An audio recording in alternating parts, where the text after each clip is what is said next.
he's a good guy. Is he a bad guy? Am I a bad guy? Am I a good guy? I'm the bad guy in his story. He's not always a bad guy. Stop.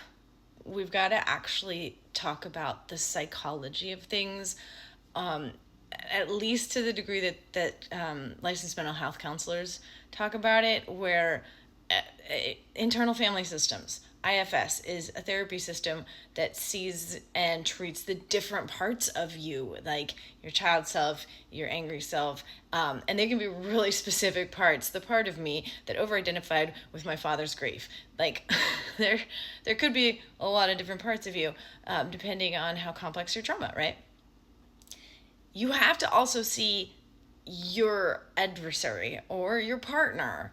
I'm going to use the male pronoun for the adversary or the partner, and you can do whatever pronoun you want. But I speak from this frame here. And so then you're going to be tempted to say, well, it's just this one part of him, this wounded, traumatized part of him that keeps rearing its ugly head and harming me. There are there's hurt and there's harm. Hurting is when you step on my toe in the kitchen. That hurt. That's fine. Harm is severe. Or if you step on my toe all of the time, we need to do something. I need to wear steel toe boots in the kitchen, or you need to start paying more attention if it's not a neurological issue. So repeated hurt is harm, and a certain degree is harm. And there is no excuse for harming each other. If his wounded, traumatized part is harming you, you don't have to accept that. So when you zoom out and you look at the bigger picture, think of maybe some politician that you find absolutely abhorrent. Is this person universally entirely bad? Bear with me. No, they were born good. All of us were born good. It took a certain amount of trauma from the parents' trauma that can very early on seep in and start to poison a child. And then the wounds, we start to protect our wounds, and we develop these parts, and these parts are little which, who knows, maybe that's where some cultures' ideas of demons came from. Like, there's a part of you that's freaking awful, and we need to heal it. But they're never going to heal it because the wounds are so deep, and the culture of wherever they're in is not a culture that invites healing. That would be weak, and we can't do that. So anyhow, even those worst people have bad parts. And honestly, they were giving lobotomies to the wrong people. All it takes to make is one little with an ice pick, right? That can show you that the person isn't entirely bad. If just one simple trick to take away somebody's wacky parts. I'm definitely not advocating for that kind of eugenics, but it shows you that all the other parts were fine. The part that wants a sandwich, and even the part that wants to cook their steak to well done, isn't an evil part. It's just like, maybe there's trauma there too, their fear of death because they see the blood. But people are complex with multiple parts, and if you get enough wounded parts that are little monsters, this person can be what we call evil. And that is absolutely a legitimate label, because we have to just label people sometimes and go, that person's evil, full stop. But if you want to look at what about this guy? What about that person? How about this context? How about that?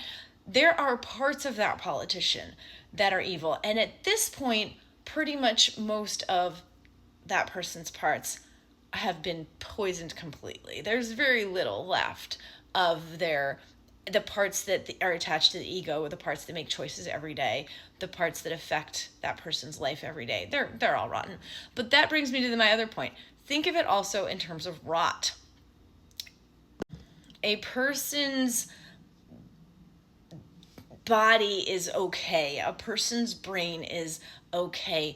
But instead of saying this person's good, this person's bad, think of any food that was once good that has gone rotten. It's to the point where if I eat that hamburger that sat out in the sun for 3 days, I will become violently ill, right?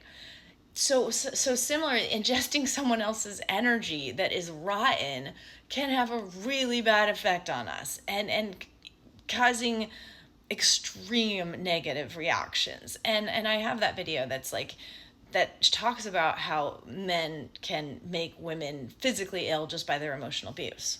So yeah, when it comes to, is he the bad guy, am I the good guy, or whatever, stop with that. It's, am I healing my parts? Am I preventing my wounded parts from harming others? Then you're doing good. And I think you might be able to label yourself, for the most part, a good person. But I don't really like that, because it creates too much cognitive dissonance when someone says you did something wrong. So label yourself as a healing person who's in the process of healing and really aiming to be humble, to listen, to learn, and to not harm people. It's complex. You can't just simplify yourself. And then the other person, are their parts harming me? And one of the things is, we want it to be binary, like they're good or they're bad to everybody. But no, they could be extremely harmful to me, but not harmful to people who aren't intimate with them. They're not harmful to their coworkers. Maybe they're not harmful to the person they see at the store, at the market, at the gas station. Maybe they're actually uplifting those people, which some narcissists are so golden and delightful and winsome that as they go through the world, they are improving strangers' days. They're helping them. It makes them look good, right? It feels good. It's only the people that they're intimate with that they tear down and harm. So you can't be like, oh, but they're so good here, why are they bad to me? We're not talking about, can you slap on the label good person, bad person. We're talking, are they harming me? And if you really need to go, but when they were a child, they were good. Yes, but they are rotten now, and their soul rot will make us sick. It will harm us.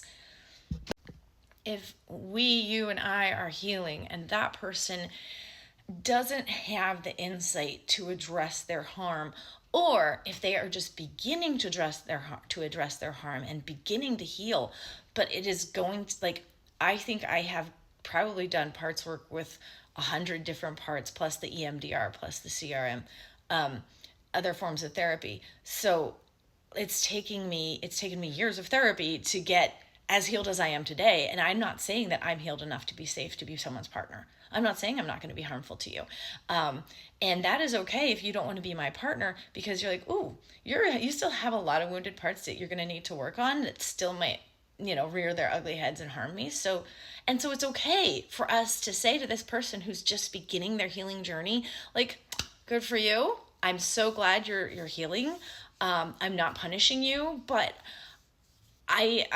you still harm me a lot, and your wounds are poking me in a very miserable, uncomfortable way. You're making me feel sick, emotionally or maybe physically. So it is absolutely okay to say, I don't want to be with you and walk with you on this journey of your healing, because that's not my job in life. You're an adult. I'm an adult.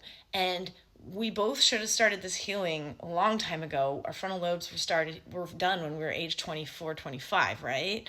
And if you're not there yet, I am under no obligation to hold your hand while you grow up as an adult. I will hold the hand of my own children as they grow up. But I don't have to be there through your healing journey, and you don't have to be there through my healing journey. We need to find people who aren't triggered by us and whom we aren't harming to hold our hands as we walk through this healing journey.